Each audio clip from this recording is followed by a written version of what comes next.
পশ্চিমা বিশ্ব যখন মধ্যপ্রাচ্যের উত্তেজনাকে নিয়ে চিন্তিত, তখন আরেকটি ভয়ঙ্কর খবর বিশ্বমোড়ল যুক্তরাষ্ট্র ও ইসরায়েলের জন্য। ইরান আরো শক্তিশালী হতে চলেছে। শক্তির এক নতুন সমীকরণ তৈরি করছে ইরান ও রাশিয়া। খামেনি আর পুতিনের হাত এক হলে পশ্চিমাদের দুশ্চিন্তার কোনো শেষ থাকবে না, তা তো বলাই বাহুল্য।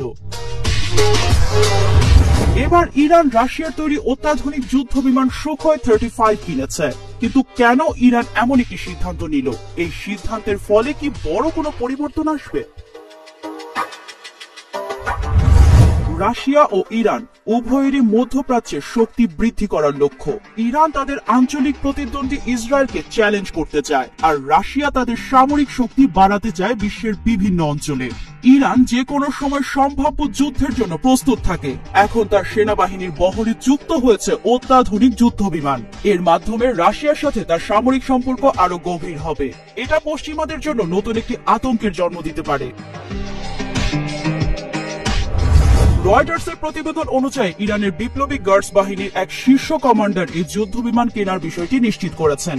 তবে তিনি স্পষ্ট করে বলেননি যে কতটি যুদ্ধ বিমান ইরানে পৌঁছেছে বা পৌঁছাবে। তবে এই চুক্তির সাথে এক যুগ গল্প যুক্ত হতে চলেছে, যেখানে ইরান নিজেদের শক্তিকে অনেক বেশি সুসংহত করতে চলেছে। খাতাম আল আনবিয়া সেন্ট্রাল হেডকোয়ার্টারের উপ সমন্বয়ক আলী সাদমানি বলেন, যখনই প্রয়োজন হয় আমরা আমাদের বিমান, স্থল ও নৌবাহিনীকে শক্তিশালী করতে সামরিক সরঞ্জাম ক্রয় করি। পাশাপাশি সামরিক সরঞ্জাম উৎপাদনের গতিও ত্বরান্বিত হয়েছে।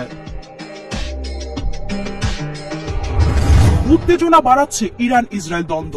ইরান শুধু রাশিয়ার যুদ্ধ বিমানই কেনেনি, তাদের পরিকল্পনা আরো বড়। তারা আঞ্চলিক শক্তি হিসেবে নিজেকে প্রতিষ্ঠিত করতে চাইছে এবং ইসরায়েলকে স্পষ্ট বার্তা দিচ্ছে। ইরানের শীর্ষ কমান্ডার বলেছেন, যদি শত্রুরা বোকামি করে তারা আমাদের ক্ষেপণাস্ত্রের আঘাতের তিক্ত স্বাদ পাবে।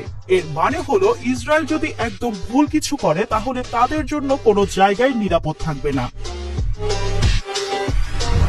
এর আগে 2023 সালের নভেম্বর মাসে ইরানের তাসনিম সংবাদ সংস্থা জানিয়েছিল যে তেহরান রুশ যুদ্ধ বিমান কেনার ব্যবস্থা চূড়ান্ত করেছে। চলতি মাসের শুরুতে ইরান ও রাশিয়া একটি বিস্তৃত কৌশলগত অংশীদারিত্ব চুক্তি স্বাক্ষর করেছে, যেখানে অস্ত্র স্থানান্তরের কথা উল্লেখ না থাকলেও সামরিক প্রযুক্তিগত সহযোগিতা বৃদ্ধির প্রতিশ্রুতি রয়েছে। ইরানের বিমান বাহিনীর হাতে বর্তমানে কয়েক ডজন আক্রমণাত্মক বিমান রয়েছে, যার মধ্যে রুশ যুদ্ধ বিমান ছাড়াও 1979 সালের ইসলামী বিপ্লবের আগে কেনা পুরনো মার্কিন যুদ্ধ বিমান অন্তর্ভুক্ত রয়েছে।